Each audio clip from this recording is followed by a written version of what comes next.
People, Deluded, I'm back again. Now, one of my pet peeves about social media or just the landscape in football fans having an opinion is that it's gone crazy. Don't get me wrong, I'm happy that we have opinions. We need opinions, but I just feel it's gone crazy is that people just want to, especially, it's like news. Everybody wants to be the first to know everything. Nobody wants to be right. Everyone wants to be the first. When it comes to these young players, people don't understand. Not every 16, 17-year-old who gets a chance is going to be the next superstar. No disrespect to Milner, because he's had a great career, but by that logic, Milner should have won Ballon d'Or, or James Vaughan, historically at Everton, should be a baller. Or if we look at many players that started as teenagers, they're not really doing anything. Nobody wants to miss out on one, innit, people. I realised a long time ago, I love football. I don't care about being right.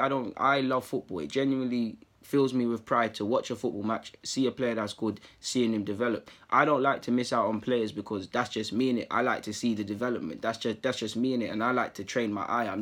If I don't see a player, I'm always thinking, DG, how did you miss that? I always say under 17s Euros. I saw a lot of players and I've spoken about them, and you're seeing me get a lot of ratings for that. But equally, there were some that missed my eye. So I'm thinking, how did they? It's all about improving myself.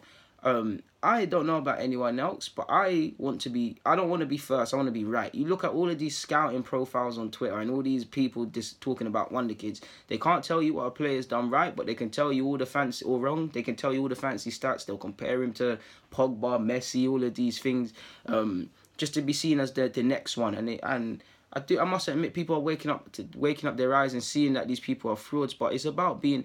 You can't ever be right in scouting, really and truly. There's no such thing as being right in football, man. You only right temporarily, essentially, man. Football is constantly teaching people. For me personally, what I mean by right is that I don't want to be first. I want to be. Look at Guendouzi, people. I was never. A lot of people are rating me. You gotta look at the comments on my Guendouzi video or the little snippet I put on Twitter. A lot of people are rating me for him. Don't get me wrong. I was watching him, but was I the first? Did I know about him when he got released from PSG? And went to Lorient? No, I didn't. I'm not in that world, so how could I?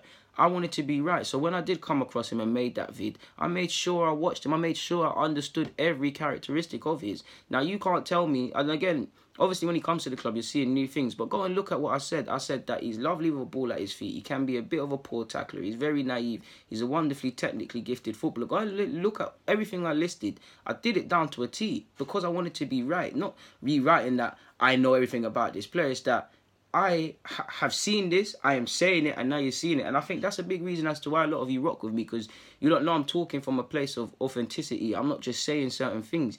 And it's slightly different, but as I've got older, I've prided myself a bit more when I look at players on timing. Like, I don't know how to explain it, but the timing has to be right. For instance, Ozcan Kabak, I saw him at Galatasaray. I think he's a decent young defender, and I've seen him play at Turkey's youth level at a couple championships.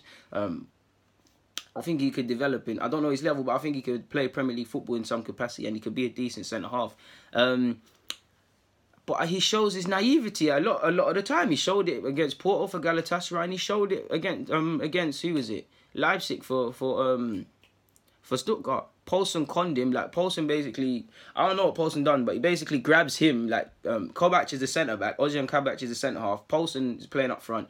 He grabs him like that somehow, and he makes it look like he's been fouled, and the ref gives Poulsen the free kick. From that resulting free kick, Sabitzer, it's a lovely free kick. He puts it in the back of the net. These sort of things, giving fouls away in silly areas. Look at Diallo. I like the Diallo of Dortmund. I would love him at Arsenal. I don't feel he's quite ready to be playing for a top club yet, and that's why I kind of want to go for him. He's a lovely ball player, he's a lovely tackler, but his positioning, you look at Dusseldorf, him and Akanji on the halfway line got skinned. Many a times he's not alert from set pieces and not following runners, so there's a lot of things. So, like you saw with Diallo, everybody was hyping him, saying he's this and that, and he is a good player. I'm not saying he's not. I just said I wanted him, but I want to be right for myself. Like, do I know this player? Can I see what he's actually doing right and wrong? How many times have I watched him away from home? How can I watch him in the warm-up potentially? You see it, people. That's what I'm on, to be honest with you, people. You look at Lafont as well for Fiorentina. Is he ready to be number one right now at this day and age? At this moment I'm making this vid, a top 6 club? I'm not too sure. I wanted him at Arsenal. I think he would have cutted his teeth at Arsenal, but I've seen him he still needs to learn how to command his defence for a young man. Collecting crosses is a bit booky. He's an excellent shot stopper. He showed it for Fiorentina against Napoli in that. Forgive me if I'm wrong, but it was 0-0. He's still got a lot to improve. So what I mean by timing is, clearly he's got ability and should make the move, but would it be right if he was to come to Arsenal now? Would he be the first choice? I think he would, but there'd be teething issues. You get what I'm saying, people? So that's what I find myself on. Just want to get the characteristics right. Like, I always think, was I first or was I right? Because many people always talking about wonder kids. Many people always tell me to check out this player and that player. You lot put me onto a lot of players, but when I pre them, I'm like, all right, cool. Let me keep looking. Like, football, you just need to now say everybody's the next this and that, and everybody looks. And obviously, it's when these scouting people are using the mad jargon and this and that, it's like anything in life. You sound knowledgeable, but that's not me in it, people. Yeah, man. Like I said, I see plenty of good young players, plenty of good players, but I need to feel convincing in my heart before I tell you guys, should we sign them or should I just offer my opinions on them? I don't know everything. I'm just a man who loves football and is on a journey to be better than I was yesterday. So I thought I would share this with you lot, but I'm going to keep it pushing now, man. I'm hungry now, so get out your lot's hair. People, DG, I'm out.